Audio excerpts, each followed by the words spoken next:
อยู่ข้าวเปลือกข้าวสารครับเก็บบ่มีหนูบ่มีหนูบ่มีหงรองรอยเลยมีแต่อ้อย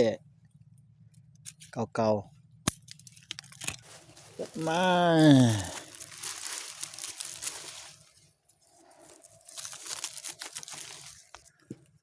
ไปต่อ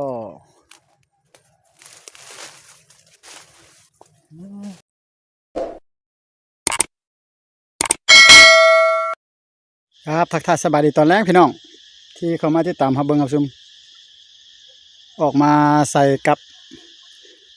ปลาอ้อยคือเก่าเด้อเพราะว่าเนื่องจากเป็นเดือนช่วงเดือนแล้วบ่จันประมาณจะไปเลาะเบิ้งก่อนแต่มันจะคำตอนใส่สิบ่ได้ทายเบิ้งดอกจะใส่แล้วมื้อตอนเช้าจึงจะพามายามเลยพี่น้องเอ้ยนี่ปลาอ้อยเด้อนี่นะชุดก่อนก็มา2 รอบ 3 รอบแล้วพี่น้องแต่รอบนี้ก็ที่ว่าหมุนเวียนกับเต่ามาอีกเทื่อนึงพี่น้องเนาะก็นี่มาฮอบนี่เพิ่นปักหลักหัวแล้วพี่น้องเนี่ยเพิ่นจะล้อมกำแพงดีๆแล้วบาดนี้เฮาก็เข้าบ่ได้บาดนี้นะพี่น้องเนาะเอ้าว่าจันจะขออนุญาตเข้าไป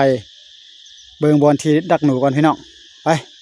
นะจะขออนุญาตใส่กันเด้อพี่น้องเด้อหมดทุกผู้ทุกคนป้าจะคำก่อนพี่น้องมาแรงพุ่นครับทักทายสบายดีตอนเช้าพี่น้องนำเข้าสู่ซองจันทร์บ่เล่าเสื้อแนวพี่น้องเอ้ยเอาจันทร์พามายามกับเมื่อวานใส่ไว้เนาะใส่ปลาอ้อยห่างๆแล้วเลยปลาอ้อยก็ลุ่มปีหมดเลยพี่น้องเอ้ยหลายคนเขาก็ไม่เย็บไม่ยำได้แล้วก็ไม่โลยิ่งหนูนะแถวนี้นะมึงไหม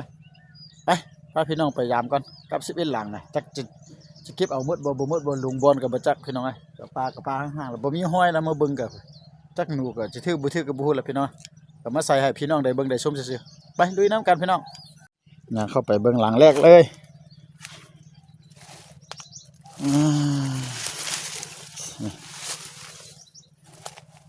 ใส่ไว้ที่แถวนี้ใส่เยื่อข้าวเปลือกข้าวสารเนี่ยนะโอ้ข้าวสารเขายังบักดีๆพี่น้องยังกล่องอาญาอยู่ก็จะเก็บเอาเลยแหละเด้อเห็นบ่ก็อยู่คือเก่าเห็นบ่อยู่คือเก่าโบราณพี่น้องหลังแรกก็บ่แหกบ้านให้แล้วก็บ่ฮู้ว่าจะมีหนูบ่เนาะโอ้กลับกับโบราณแล้วพี่น้องบ่อยากดีละกลับเก่าปีกายปีก่อนต่อพี่น้องหลังนึงจันว่าน่าสิบ่ถึกดอกหลังนี้ก็ยังอยู่คือเก่าหลังที่2ก็คือเก่าโอ้ยเสียดายเขาสารเว้ยตักข้าวสารอยู่เฮือนมาอย่างคักแน่ได้พี่น้องโอ้หลายคนเขามาเยี่ยมมันแป่นโพดพี่น้องหนูบ่กล้าออกเลย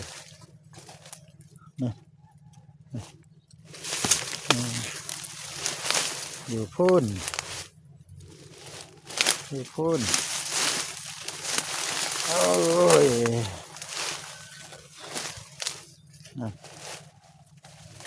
เป็นแปลนไว้พี่น้องใส่บ่ถึกเห็นบ่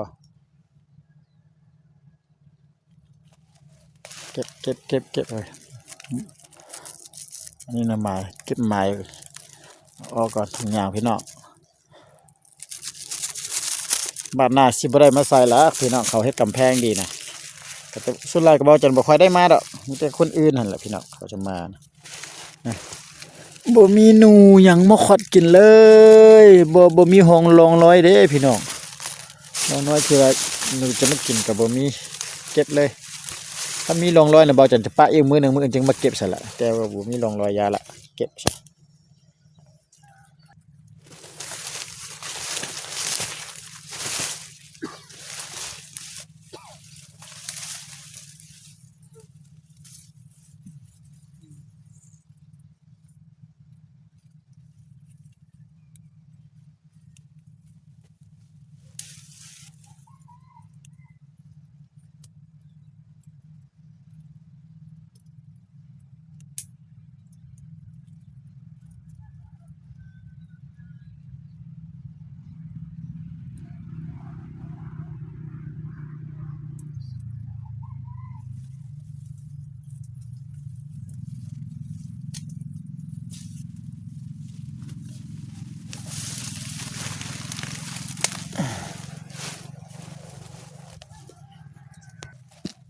ต่อ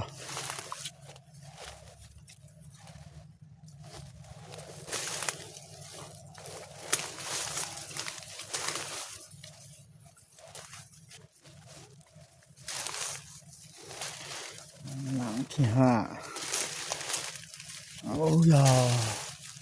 นานี่ก็เข้าติ่มอะญะอยู่โอ้เข้าเปลือกเข้าสารครับเก็บบ่มีหนูบ่มีหนูบ่มีหองรองรอยเลยมีแต่อ้อยเก่าๆเก็บมา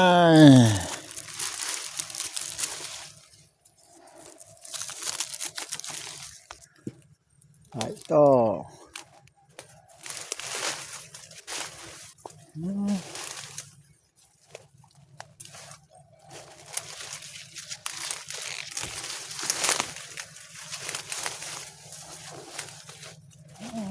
บ่เอาเซ้ยบ่นี่นะเขาบักดีๆบ่ลันซับพี่น้องไงไม่มีหนูแล้วชุมพอเขาเจ้าบ่มาย้อนบ่มีหนูโอ้กำบักแข็งแข็งว้ายปลาอ้อยกับแปลนหมดนะพี่น้องเมื่อก่อนมันต้องหูหกเลยนี่แปลนหมด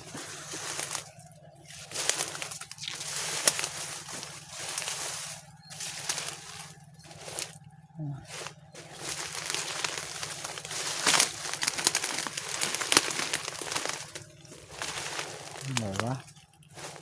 กับเขาคือว่ายังลายลางอยู่ยังบ่เห็นเลย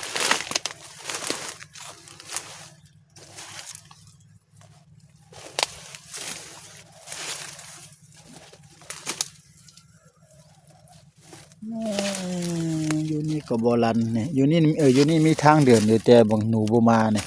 โดนมันเที่ยวเธอหนึ่งนี่กำลัง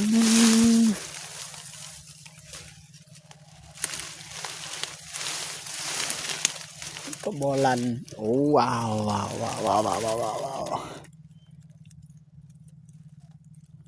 เอาไปเอามาดูซิงก็บ่มากินซ้ำเก็บกับพี่น้องเอ้ยหากินยาก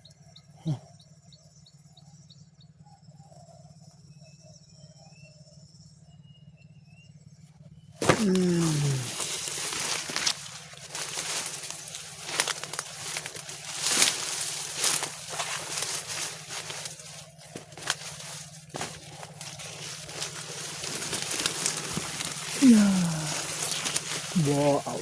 อยู่ซื่อๆตายแล้ว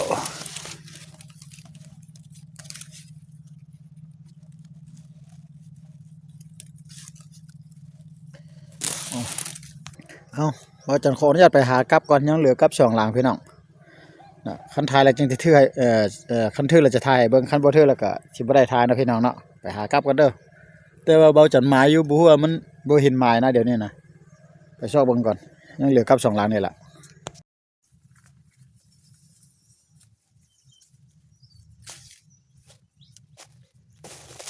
ครับสบายดีพี่น้อง